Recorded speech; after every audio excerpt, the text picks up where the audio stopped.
So joining me on set is trial attorney Brad Micklin, and we're very happy to have him. Brad, it's great to have you here on the program for the first time. Thanks, Jesse. I appreciate coming in. I love the show, a big fan. Well, thank you for that. So let's talk about this case. There's a lot of moving parts in it. You have a Marine who was killed. You have a wife who was testifying against the defendants. And these guys, their defense attorneys have said systematically that the police made a mistake here, that they went with a narrow view, automatically said that our clients did this, when they're trying to say there's all this evidence that maybe they didn't. What do you think about it from a general perspective? Well, I think it's interesting. You know, as a defense attorney, you're always going to try to poke holes into the prosecution's case. But I think even more important than those points is the testimony from Megan herself, as you alluded to. You know, if she were to get on the stand and say, you know, you're the person that shot me in the leg, or you're the one that shot and killed my husband, I think that would have been the literal nail on their coffin. But she didn't say that. And what she did say was that she couldn't, or at least didn't want to, identify the assailants. And I think that's going to really, really play large into the defense position here. These guys have distinguishing characteristics, including a face tattoo on Mr. Canada. The defense made a big point yesterday, poking that out, and during that police lineups, they actually covered it up. They covered it up because, according to the police, they couldn't find other people with face tattoos, and that wasn't an identifying feature that was described. So they actually covered it up because they said if they kept the face tattoo in a lineup where everybody else didn't have face tattoos, it would have suggested something to the victims who were trying to point them out. Does that make sense to you? You know, it's hard to say really at this point whether or not it makes sense. I think, again, as a defense attorney, you're going to do as much as you can to have as many different items to poke holes into. And I think alleging police misconduct is always going to be a popular theme. You know, there's a lot of history in high-profile cases where that's been alleged, and it really plays into the hands of the jury.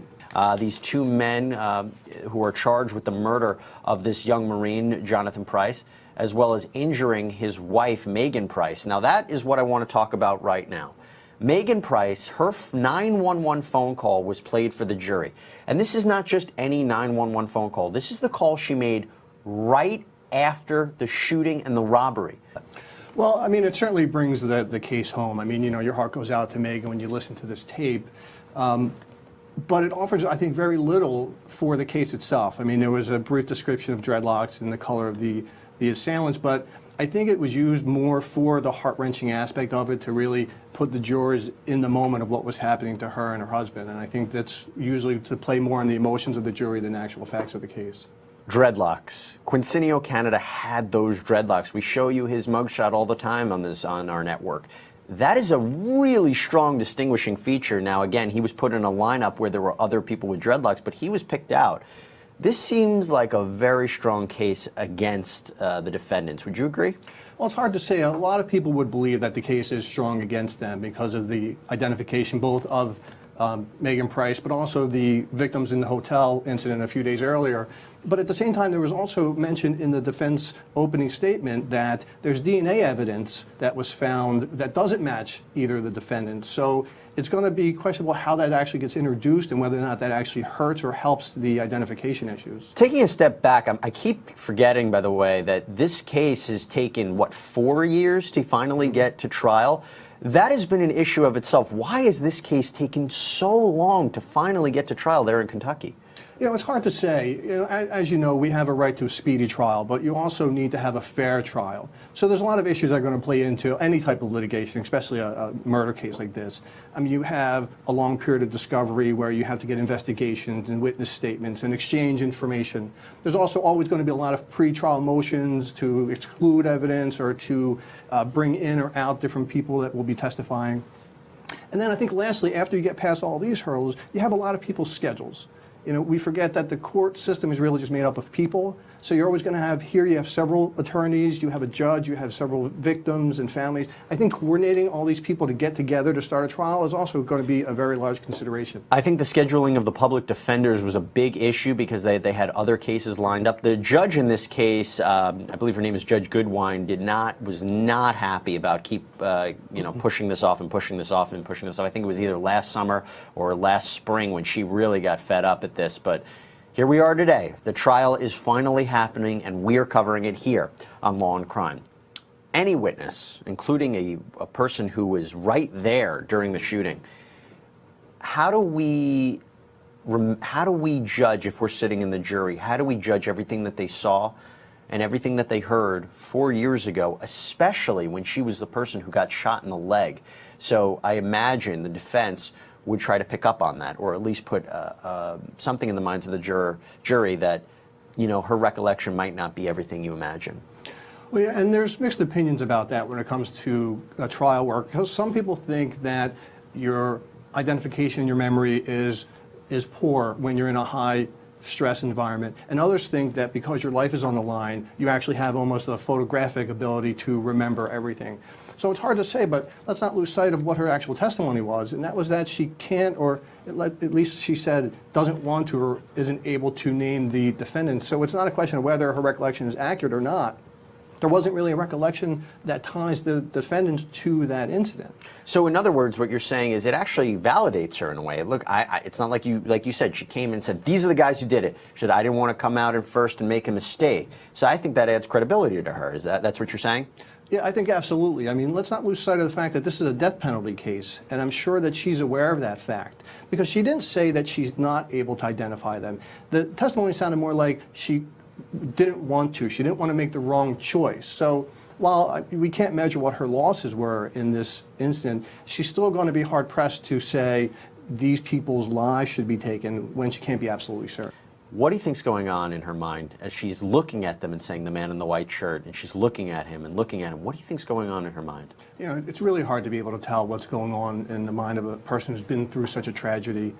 This story doesn't get more sympathetic. Here is a young couple, good-looking, young, married. He's a Marine. He's, pledged his life to protecting our freedom. He's out celebrating her birthday and loses his life by sort of defending her honor, trying to protect her. Even if I don't think it was $60, as you mentioned earlier, I think it was her safety that he was actually trying to protect, and he gave his life for that, which is what Marines do. So to speculate what's going on in her mind while she sits there, it's impossible for us to know. It really is. And you think about it, we cover a lot of cases here on Law and Crime where there's a relationship between the defendants and the victims. Here, this is just, these two men really had no relation to the Prices at all. And, it seems like with these kinds of acts of violence, why did it happen? I keep asking myself, why did this happen? And it could be them, or as the defense are saying, that there's somebody else that might have been blamed. But whoever did this, it seems that it had no relation to the victims, which is eerie. I find that very eerie. What do you think? Well, it is strange, and even more odd about this case, there are several different victims, several different incidences. You have the hotel incident where the gun was taken, then you have this murder, and then the alleged murder or crime spree that they committed after the murder. But part of me wonders if this is more the prosecution's attempt to link the defendants to this murder, to the gun. So you have to bring in the hotel incident, and then you have to bring in the murder weapon. So it's sort of like they're trying to put their pieces together in this puzzle. But that may actually seek to backfire for the prosecutor, because at the same time, you're leaving a lot of places for the defense to poke holes into the story. Now, I know there's already talk about whether or not the gun that was recovered was black or silver. There's questions about the person that they actually found the gun from. Let me ask you about who wasn't even charged apparently in this incident. Let me ask you about the gun. Why would they, if this is all true, why would they use a gun they stole from another robbery in this crime? Doesn't that seem like, why do that? If they had guns during the robbery at the Quality Inn, why not use one of those weapons? Well, I think you're trying to put some intelligence into people who probably didn't have a great level of intelligence. I mean, one way or another, these are violent criminals. If they're tied to any one of these incidences, even at the end, the man who had the gun was trying to sell it unlawfully to an undercover agent. So you can't really expect, rational, intelligent choices when you're looking at this kind of behavior. Here's my question to you. This case, where the defense has said that this is about a matter of mistaken identity, right? They're saying that you have the wrong suspects here. The DNA evidence will exonerate my clients. Let's talk about the robbery that happened 6 days before this shooting that Megan just talked about. 3 people were held at gunpoint. They alleged that it was these 2 men, Quincinio Canada and Dewan Mulazam, the same men that are alleged to have shot Jonathan. But the testimony of these three people, I didn't feel 100% confident about it. So the defense first poked the hole in Mitchell Smith, who had a racist Facebook post. Then Jessica Hansford said that she couldn't 100% identify anyone from the photo lineup, and the only person that could identify somebody was, I think, Shane Hansford. I believe that's his name. Shane Hansford, who owned the gun that was allegedly used by these defendants in the Jonathan Price shooting. He was the only one who identified Mulazem from the shooting in the lineup. So you have one who might be tainted, one who wasn't sure, and then one who could only maybe identify one of the suspects. What do you think about that? These are three victims. Who better to know about who did this than them? Yeah, I agree. I think it's very significant. I think identification is a huge issue, and probably right now the strongest point that the defendants have. You know, that Facebook post goes not only to undermine the credibility of the testimony, aside from the racial aspect of it, but it completely undermines the identification, which is crucial. Which, you know, sort of brings us back to that Russian roulette point we were talking about with social media, is that, you know, you're putting something on social media which was just a ignorant comment, and now it's going to undermine a capital murder trial. You know, and that's why I think, you know, for instance, I tell all my clients, I say, stay off of social media during your cases, because just no good comes from it. And what do you think about this DNA evidence? The idea that the defense said, well, if you look under the fingernails of Jonathan Price, they don't match, that DNA doesn't match any of the defendants. What do you think about that? Well, it's an interesting point. You know, DNA, first from a jury standpoint, I think is always a significant issue, because it's very complex. And if you're looking to just create reasonable doubt, you know, DNA is probably the easiest way when you're talking about a jury of lay people. But more importantly, it's interesting that they're even making it an issue, because I don't remember any testimony that there was a struggle. Well, didn't she just say that? Didn't Megan just say there was some sort of scuffle, that there might have been an altercation between her husband and the two assailants? I'm not really sure, and I don't know at this point whose nail was the DNA and when it was found. So it's kind of convoluted at this point, and it may just be being introduced as a red herring just to create more doubt, or there could be something seriously that undermines the prosecution's case with the identity. You know, some people will say time heals all wounds, but this is one that I don't think time will. You know, aside from the tragic loss of her husband, she has a permanent injury, and it all happened, you know, on or around her birthday. So she's going to have this painful reminder every time that she moves, every time her birthday comes up, anytime her family's together. So I think, and we could hear it in the tape, I mean, that kind of trauma is just going to be relived, I think, over and over again by her. Yeah, she said her left leg, where she was shot, is now shorter than her right leg, creates issues of balance and back pain. I mean, and as you said it so well, this happened on her birthday. It's going to be a constant reminder for her, and this is just a tragic case.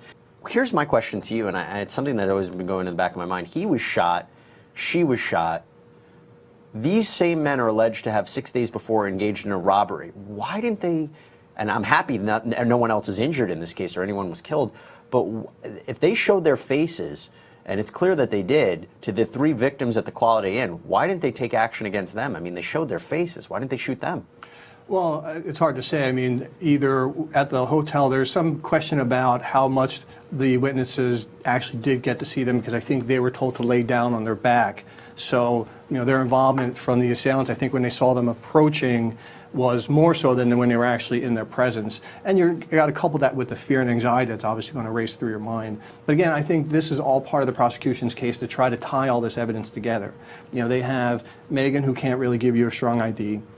You have the hotel victims who can't really give you a strong ID. So I think they're just saying, if you can have enough people give a little bit, when the jury puts it all together, maybe you'll have a strong identification for these defendants. Because otherwise, I think individually, it's not going to be enough. Well, according to one of the victims from the Quality Inn, he heard, I believe it was Dewan Mulazem, say to Quincinio Canada, "Come on, nephew." Now, that's a big statement to make, because how many uncle-nephew crime sprees do we have like this? I mean, that's a big identifier.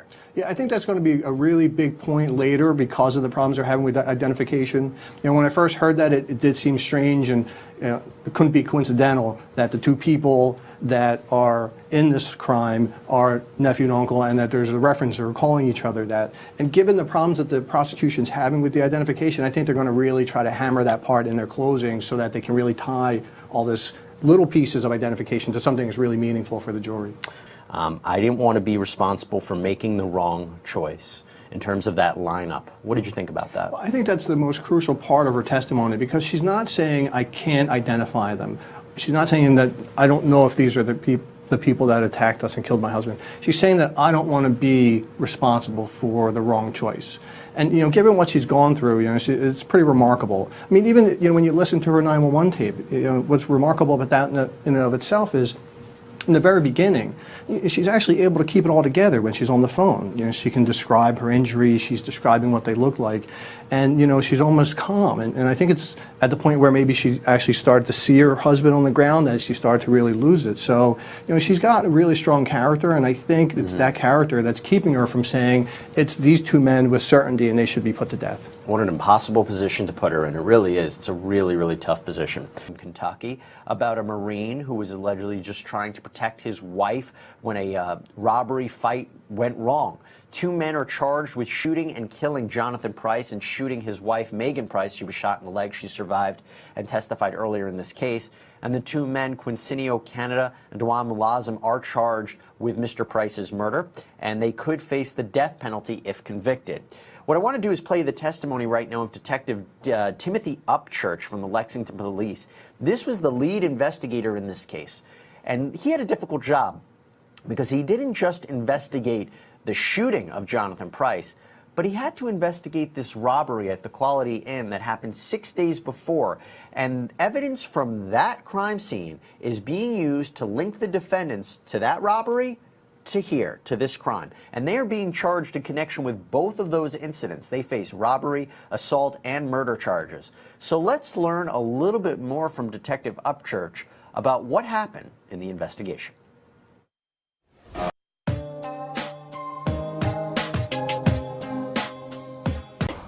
Okay, so that was Detective Timothy Upchurch explaining how he investigated this crime. And remember, he was the lead investigator in this case who was investigating a robbery at the Quality Inn and tied it to the shooting of Jonathan Price 6 days later, because the same gun that was stolen at the robbery at the Quality Inn was allegedly used to shoot Jonathan Price. And it is believed that Quincinio Canada and Dewan Mulazim, the two defendants, are the ones that committed both of these crimes. I'm here with trial attorney Brad Micklin to discuss this a little bit more. Tough job for this guy to investigate both crimes, and how difficult is it in your experience when you have two separate incidents, you're charging the clients for both crimes 6 days apart and trying to tie them to both crimes, but really the way that they're tying them is with a weapon that didn't belong to them specifically. It was a weapon that was allegedly taken from one of the victims, used in another shooting, and was ultimately found in the hands of a third individual who's not one of the defendants. Yeah, it's an interesting sort of puzzle that they're trying to put together, and I believe the one defendant who did have an opening statement alluded to the incentive that the police may have had because there were a lot of high-profile murders that I believe were unresolved. So they claim that they were under pressure to actually resolve and to not quickly go to trial because it was some time. But there's a question of whether or not the investigation, which could be argued to be very convenient, that they were able to get all these different pieces together, or it could just be that that's his job. He investigates crime, and one crime will often lead you to another. I mean, it's hard to believe a person involved in such a violent crime that this would be their first initial offense, so it's not unusual that you might find subsequent or similar actions and crimes by the same people. So the shell casing that was found at the Jonathan Price crime scene actually was the one that was when Shane Hansford, it was his gun at the robbery. They asked him to get a shell casing because he had fired that weapon before. They matched it together, and that's how they found it. But now let's talk about how they actually got the two defendants. And it was through a lineup. So the three victims in the robbery at the Quality Inn were asked to look at a lineup of these two individuals. One was a six-pack lineup. That's when you have six individuals in a frame and you pick it out. And then there's a sequential lineup where there's one photo after another. Shane Hansford picked Mulazim from a six-pack, while Smith picked Canada and another man from a sequential lineup. The other man obviously couldn't have done it because he was in, I don't say obviously, the other man couldn't have done it because he was actually incarcerated at the time. But then we learned that Mr. Smith, Mitchell Smith, who picked Canada out, He did a Facebook post that was extremely racist and said that all black people look the same. So how can you, and Mr. Upchurch was grilled under cross-examination, how can you say this is a reliable lineup if he thinks all black people look the same? And then the third individual, Jessica Hansford, couldn't even identify anybody in the lineups. We talked about it earlier. This seems to raise a little bit of questions.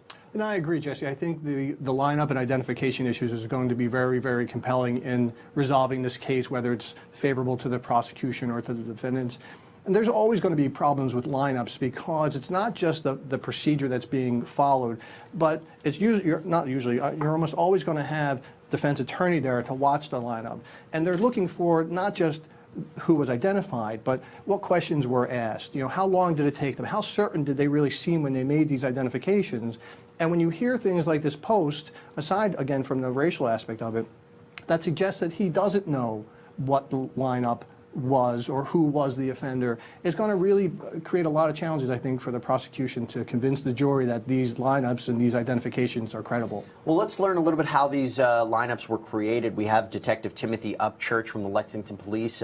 We watched him on the stand. He's about to go into, this is his prior testimony from yesterday, about how these lineups are created. Let's learn.